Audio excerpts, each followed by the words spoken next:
महाराष्ट्रामध्ये गृहमंत्री कुठे आहेत ही आता आम्ही जाहिरात देत आहोत. लापता.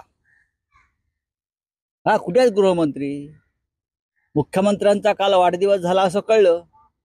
सेल्फी वगैरे घेतलेले आहेत गुंडांबरोबर, आधीचे नंतरचे. आणि काल मला असं कळलं की त्यांनी कोणाला फोटोज काढू दिले नाहीत. फोटो आणि व्हिडिओ बॅन होता काल, बरोबर ना? पण तरी सुद्धा ते आमच्याकडे आहेत. तरी सुद्धा आमच्याकडे आहेत काही फोटो. कोण भेटले, डॉन कोण होते, माफिया कोण होते, मर्डरर कोण होते. पण ठीक आहे, महाराष्ट्रामधली कायदा आणि सुव्यवस्था हा सध्या अत्यंत चिंतेचा विषय आहे. आणि त्याही पेक्षा या महाराष्ट्रावरती एक निष्क्रिय गृहमंत्री लादले आहेत, हा त्यापेक्षा चिंतेचा विषय आहे. काल पुण्यात इथे अजितदादा पवार तुमचे पालकमंत्री आहेत. काय झालं काल आपण पाहिलं असेल. ज्येष्ठ पत्रकार निखिल वागळे, ॲडव्होकेट असीम सरोदे, विश्वंभर चौधरी हे या राज्यातले सामाजिक चळवळीतले 3 प्रमुख लोक, पत्रकार, वकील, सामाजिक कार्यकर्ते, हे या राज्यामध्ये निर्भय बनो आंदोलनाच्या माध्यमातून ठिकठिकाणी सभा घेतात. अनेक ठिकाणी त्यांच्या सभा उधळायचा प्रयत्न केला. त्यांना धमक्या देण्यात आल्या.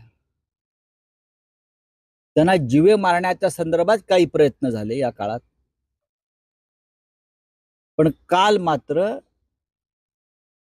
लोकमान्य टिळक आणि महात्मा फुले यांच्या पुण्यात हे निर्भय बनो आंदोलनाचं नेतृत्व करणाऱ्या या 3 लोकांवरती जो हल्ला झाला, निर्घृण हल्ला झाला, त्यांना ठार मारण्याचा प्रयत्न झाला, त्याचा धिक्कार करावा तेवढा थोडाच. भारतीय जनता पक्ष शेवटचा घटका मोजतोय आणि त्यांनी भाडोत्री गुंडांना सुपाऱ्या देऊन अशा प्रकारे हल्ले करायला सुरुवात केलेली आहे, हे स्पष्ट दिसत आहे. निखिल वागळे, ॲडव्होकेट सरोदे आणि विश्वंभर चौधरी हे काल बालंबाल बचावलेले आहेत. त्यांना ठारच मारायचं होतं. हा काय प्रकार आहे? हे जे 3 नेते आहेत, हे 3 सामाजिक कार्यकर्ते आहेत, हे फडणवीसला का कुत्र्याची पिलं वाटली काय? ते जे म्हणतात गाडीखाली कुत्र्याचं पिलू आलं तरी हे राजीनामा मागतील. वागळे, सरोदे, विश्वंभर चौधरी यांच्या जीवाचं काय बरं वाईट झाले असतं तर कुत्र्याची पिलं मेली म्हणून ते तिकडे दुर्लक्ष करणार होते? अभिषेक घोसाळकर कुत्र्याचे पिलू आहे का? हा, शिवसेनेचा नगरसेवक, एक प्रमुख पदाधिकारी अभिषेक घोसाळकर, ज्याची ज्या प्रकारे हत्या झाली, कोणतं वैयक्तिक कारण? वैयक्तिक कारणाने हत्या झाली म्हणतात, तुमची जबाबदारी नाही? बेकायदेशीर पिस्तूल तुम्ही पुरवताय भाजपच्या गुंडांना आमच्यावरती हल्ले करण्यासाठी. अभिषेक घोसाळकर पिलू आहे, त्याची पत्नी, त्याची लहान मुलगी, त्याचे माता पिता हे कुत्र्याची पिल्लं आहेत. अरे कुत्रे, तुम्ही आत दिल्लीत जाऊन शेपट्या हलवताय आणि महाराष्ट्रातून मराठी माणसावर भुंकताय. एक लक्षात घ्या, या भारतीय जनता पक्षाला महाराष्ट्रामध्ये अखेरची घरघर लागलेली आहे. या भाजपच्या गुंडाने एक लक्षात ठेवावं की सरकार दिल्लीतलंही बदलत आहे, राज्यातलाही बदलत आहे. तेव्हा हल्लेखोरांचा जो माज आहे तो आम्ही आमच्या पद्धतीने उतरवू. आज उद्धव ठाकरे यांची 12:30 वाजता पत्रकार परिषद आहे आणि माननीय उद्धव ठाकरे त्याच्यावरती सविस्तरपणे बोलतील. पण ही जी गुंडगिरी सुरू आहे, भारतीय जनता पक्षाच्या आशीर्वादानं, मुख्यमंत्री मिंद्यांच्या प्रेरणेनं सुरू आहे. हे राज्य इतकं बदनाम कधीच झालं नव्हतं. जागोजाग गुंडगिरी सुरू आहे. आज सुद्धा मी मुख्यमंत्र्यांच्या एका गुंडाबरोबरचा फोटो टाकलेला आहे. जन्मठेप, खून, अपहरण, हत्या. आज सुद्धा मुख्यमंत्र्यांबरोबर सेल्फी काढतायत महात्मा. काही दिसत नाही? गृहमंत्र्यांना दिसत नाही? गृहमंत्र्यांनी FIR दाखल केला पाहिजे मुख्यमंत्र्यावर. खरं म्हणजे रोज गुंडांबरोबर फोटो येत आहेत. गुंडांच्या साथीनं राज्य चालवतायत. काय करतोय गृहमंत्री? माझी मागणी आहे, मुख्यमंत्र्यांचे जे गुंडांबरोबर जे फोटो रोज येत आहेत, त्यांचे जे असोसिएशन गुंडांबरोबर आहे, SIT स्थापन करून त्याची चौकशी करा मुख्यमंत्र्यांची. पुरावे आम्ही देतो. तुमच्याकडले गाडीभर पुरावे जे आहेत तुम्ही कुठे घातलेत आम्हाला माहित नाही, अजित पवार विषयी किंवा यांच्या शिंदेविषयी. पण आमच्याकडले पुरावे जे आहेत ना, आम्ही गाडीभर म्हणत नाही, आमच्याकडे 4च फायली आहेत, त्या भारी पडतील या महाराष्ट्रावर. आणि जर हव्या असतील त्या या राज्याच्या गृहमंत्र्यांना, त्यांनी सांगावं, मला त्यांनी वेळ द्यावी, त्यांना मी त्या फायली पाठवतो, पुरवतो.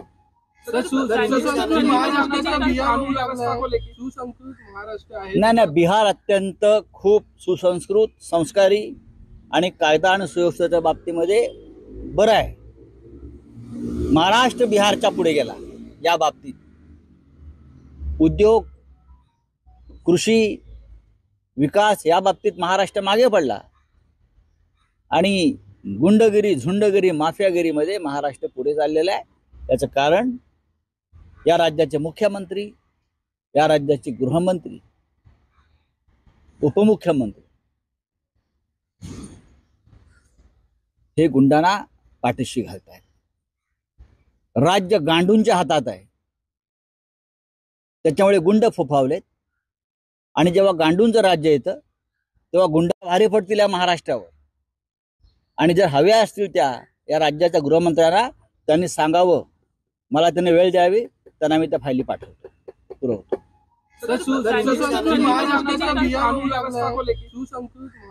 नाही, बिहार अत्यंत खूप सुसंस्कृत, संस्कारी आणि कायदा आणि सुव्यवस्थेच्या बाबतीमध्ये बरं आहे. महाराष्ट्र बिहारच्या पुढे गेला या बाबतीत. उद्योग, कृषी, विकास या बाबतीत महाराष्ट्र मागे पडला आणि गुंडगिरी, झुंडगिरी, माफियागिरीमध्ये महाराष्ट्र पुढे चाललेला आहे. याचं कारण या राज्याचे मुख्यमंत्री, या राज्याचे गृहमंत्री, उपमुख्यमंत्री हे गुंडांना पाठीशी घालत आहेत. राज्य गांडूंच्या हातात आहे, त्याच्यामुळे गुंड फोफावलेत. आणि जेव्हा गांडूंचं राज्य येतं तेव्हा गुंडांचं राज्य सुरू होतं, लक्षात घ्या. आणि महाराष्ट्रामध्ये या गांडूंवरती गुंड हवी झालेले आहेत. जा, का हवं ते करा, मी बोललो आहे. आपका खत्म हो गया, बोलिए क्या है. सवाल पूछा गया अभिषेक गृहमंत्री को बोले, और एक कुत्ते का पिला मर गया है आपकी नजर से. एक कुत्ते हैं ना सब. इस राज्य में कौन कुत्ता है और कौन हाथी और कौन शेर है, आने वाला समय बताएगा. चले, थँक्यू व्हेरी मच. कायदा सुव्यवस्थेचा प्रश्न जातोय. पाहिला आपण तो उद्धव ठाकरे असतील, संजय राऊत असतील, शरद पवार असतील, सुषमा अंधारे असतील, रामदास दानवे असतील, त्यांचे महाराष्ट्रभर दौरे चालू आहेत आणि त्यातच अशा प्रकारच्या घटना घडतायत. कायदा सुव्यवस्थेचा प्रश्न पुन्हा एकदा उभा राहिला. पोलीस खातं सध्या हे गुंडांना सलाम करण्यामध्ये गुंतले. ज्या गुंडांची धिंड पोलिसांनी काढली ठिकठिकाणी, त्या गुंडांना जर शिंदे गँगमध्ये प्रवेश मिळत असेल किंवा भाजपमध्ये प्रवेश मिळत असेल आणि त्याच गुंडांच्या संरक्षणासाठी जर त्याच पोलिसांना लावलं जात असेल, तर या राज्यात दुसरं काय घडणार.